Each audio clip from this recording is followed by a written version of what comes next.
Aging is a natural process that is best to embrace and treasure. I have found that every decade has brought something that has been challenging and also something that I've treasured.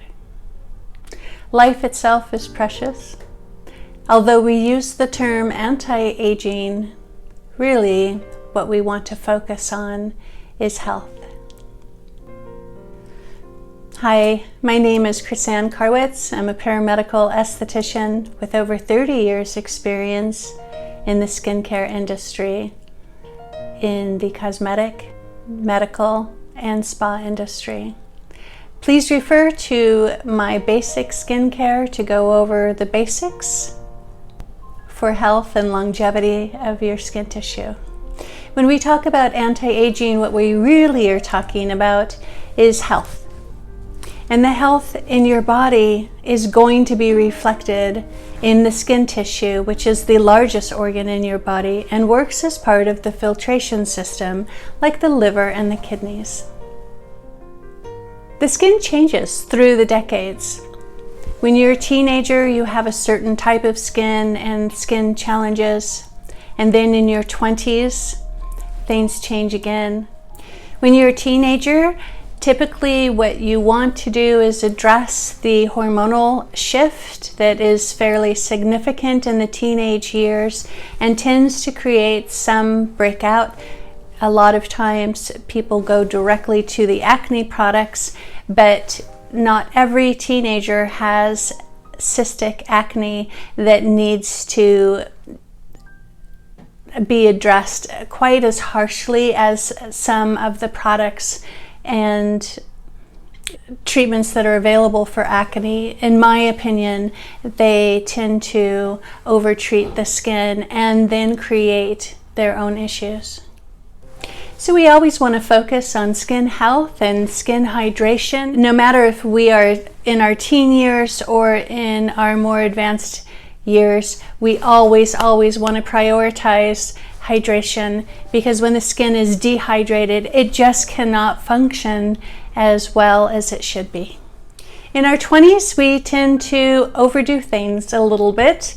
We tend to party and not sleep enough and have a lot of stress with college and career decisions. Some people in their 20s are having children, and this will dramatically affect the skin and the hormone levels in the body. Often in our 20s, what we were using in our teen years, we find doesn't work anymore. The reality of that is that it wasn't working when we were teens either, but because our metabolism was so fast and we had such accelerated cell turnover, we were able to recuperate faster. But even after the age of 25, our metabolism tends to slow down. Our skin products need to be readdressed. Mainly what we want to talk about today is after 25 and in our 30s and 40s and 50s and above. Our 20s, we need to address some of the skin tone differences. Quite oftentimes the sun damage and the hormonal melasma starts to occur even in our 20s, as soon as that.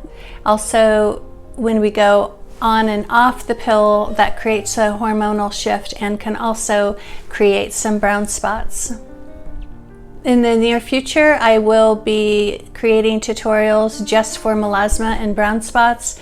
That is an area of the skin tissue that needs to be addressed separately from aging. Believe it or not, the melasma, sunspots, and brown spots are more difficult to address than acne. As we go into our 40s and 50s and 60s, the fat tissue underneath the skin tends to thin out. Our skin becomes a bit more fragile and we can have a bit more sensitivity, and definitely we will start to experience a slowdown in our metabolism. What we do in our 20s and 30s is important for me to address today in this anti-aging section. our skin is very affected in our later years by what we've done in our 20s and 30s. So the sooner we start with good skin care and a regular routine of skin health, the better we will be able to age and the more resilient our skin will be in the future. They have found that people who address their skin by seeing an esthetician and using good products and giving some focus to the skin health at a younger age, as they become older, they tend to have less skin cancer even, and also other skin conditions are less prominent in the skin. It becomes more resilient the sooner we take care of it. A few things that we can do in our younger years, in our 20s and 30s, that can help our skin age better into our 40s and 50s and beyond is preventative and skin health and maintenance. Having a pillowcase that is satin is actually beneficial for the skin tissue. Not sleeping on your face is very important. Getting enough sleep is extremely important. Trying to reduce your stress on a regular basis is also a priority. We're meant to have challenges and stress in our life, and that's okay. We just want to make sure that we're able to recuperate and recover from those stresses. You can help your skin age better through diet, by increasing your antioxidants both externally and internally in your foods. A collagen protein drink will help your skin and also your hair. We want to feed our skin and our body what it needs so that it can create better skin cells, healthier skin tissue, and then your body internally will also be healthier, which will be reflected in your skin. Taking probiotics and a combination of a probiotic with a prebiotic is extremely beneficial. It affects your gut health, which means your digestion will be improved, which will be reflected in your skin tissue. Also, taking turmeric as an anti-inflammatory is a very good idea. You can put it as a spice on your foods.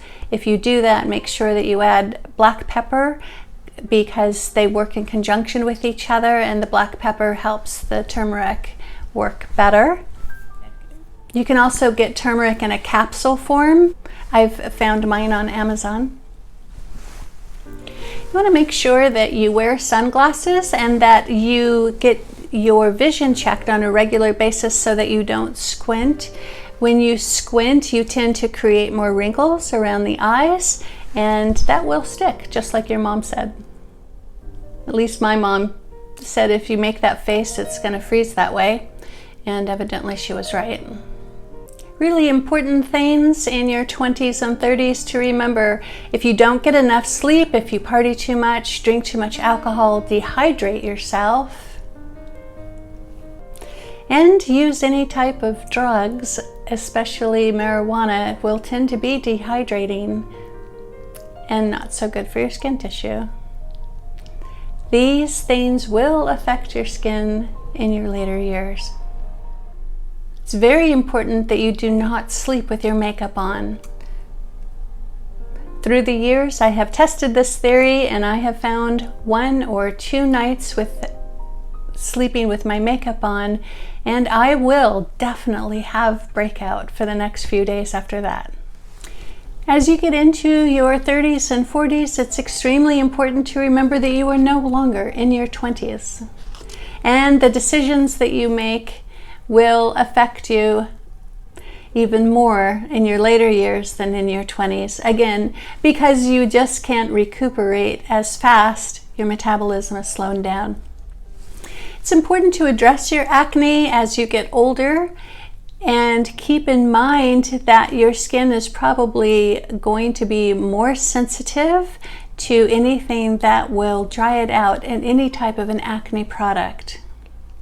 It becomes a bit more tricky when you have acne and brown spots and you are over the age of 25. My recommendation is that you seek the advice of an esthetician, and I'm always available for a FaceTime consult.